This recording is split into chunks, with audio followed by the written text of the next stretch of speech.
The thief who became ruler. 3000 years ago, Ramses II was Pharaoh of Egypt. Under his rule, Egypt became a land flowing with milk and honey. Ramses himself acquired great riches, and his treasury was overflowing with gold and precious stones. The safekeeping of such a vast treasure was a perpetual worry. So, Ramses ordered his architect to build a vault to hold all his treasure, and it had to be absolutely impregnable. After several years of enforced labor, this immense vault was completed with walls of huge thickness built of great blocks of stone. There was but one entrance, which only Pyro himself could open and lock. The architect, however, had few scruples, and he built a secret entrance to the vault which was impossible to detect, and from time to time the architect would help himself to a diamond or two or a few pieces of gold. One day, the architect fell mortally ill and, on his deathbed, told his two sons of the secret entrance to Pyro's treasure vault. But he warned his sons to be careful, for Pyro would have no mercy on anyone stealing his riches. The two brothers continued to raid Pyro's treasure, and maybe they were too greedy because Pyro discovered he was being robbed and devised a way to catch the culprit. One night, he had a thousand soldiers digging man traps around his treasure house. These were deep pits fitted with swords to impale whoever was unfortunate enough to fall in. Later, in the same week, the two brothers stealthily approached the treasure house, but before they reached the secret door, the elder brother was caught in one of the traps, and in spite of all their efforts, it was hopeless. He could not get out.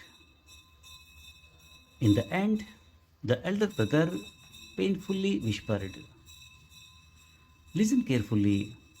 The only hope to save you from discovery is to cut off my head and take my clothes.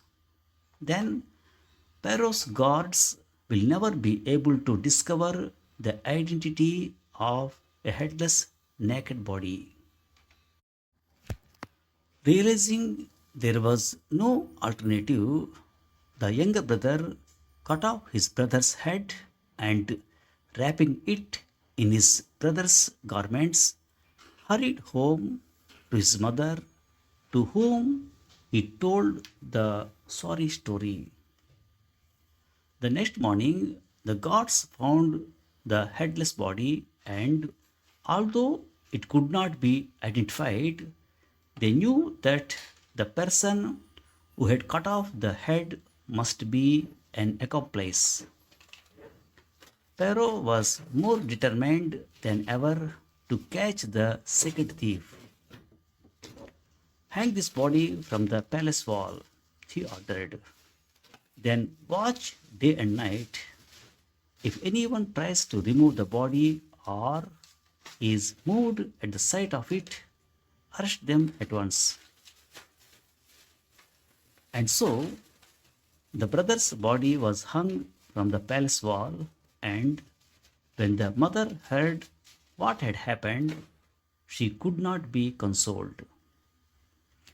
If your brother is not given a proper burial, he cannot go to the land of the blessed. She cried to her son, you must fetch your brother's body, otherwise he will wander the earth as a ghost.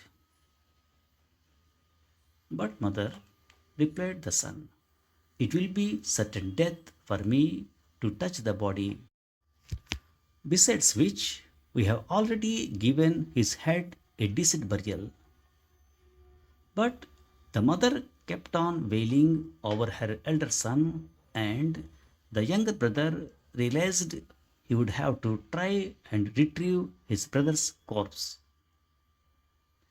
Disguised as an old man, he led a donkey carrying two leather jars of wine past the palace walls.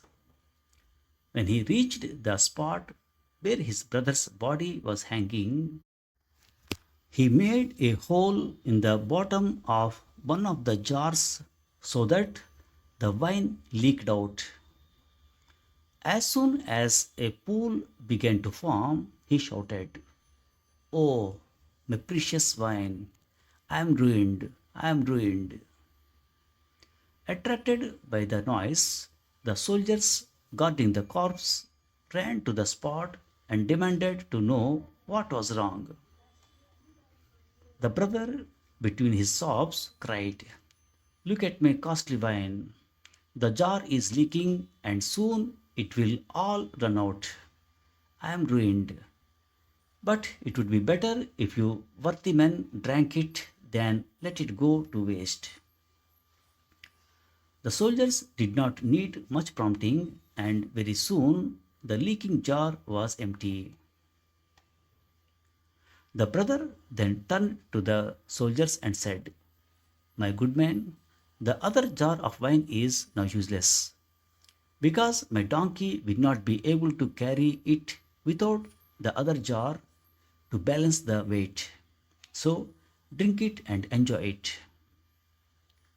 Never before had the soldiers heard such welcome words, and very soon the second jar was emptied, not knowing that the wine contained sufficient opium to drug a whole regiment. Soon the soldiers had collapsed in a drugged stupor.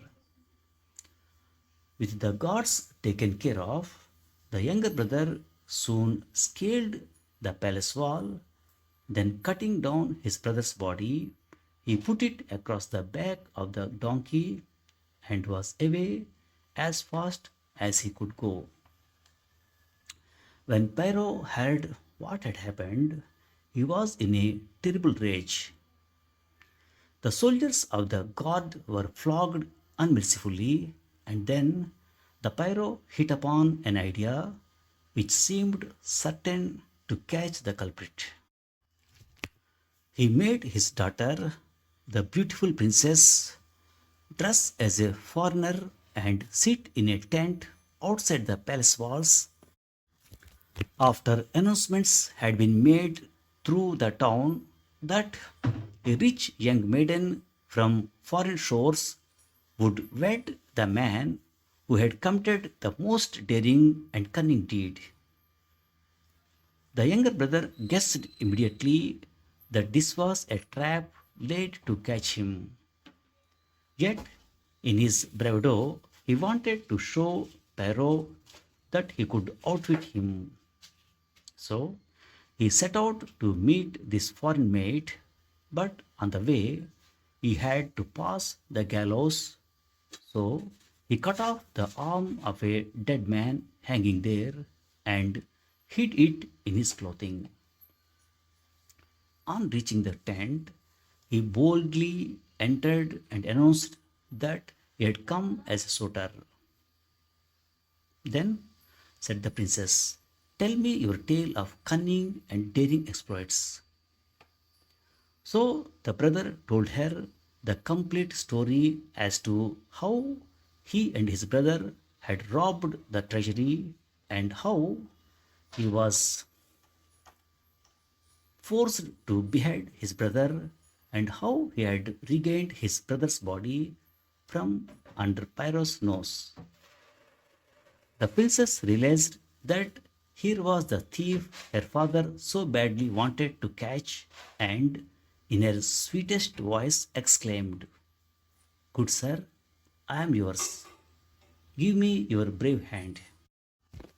The brother, instead of offering her his own hand, quickly pushed it forward the arm he had cut from the gallows. The princess grasped the hand, shrieking, "Gods, gods, I have caught the thief." Leaving the princess holding a dead man's arm, the brother rushed out of the tent and was well away before the gods arrived.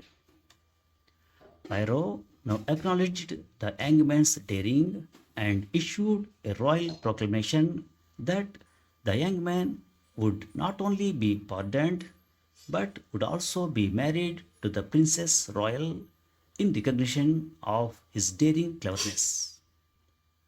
The architect's younger son presented himself at court, where he was received with suitable honor as befitting the future husband of the princess. And in time, he succeeded Ramesses and became Pharaoh of Egypt. Thanks for listening.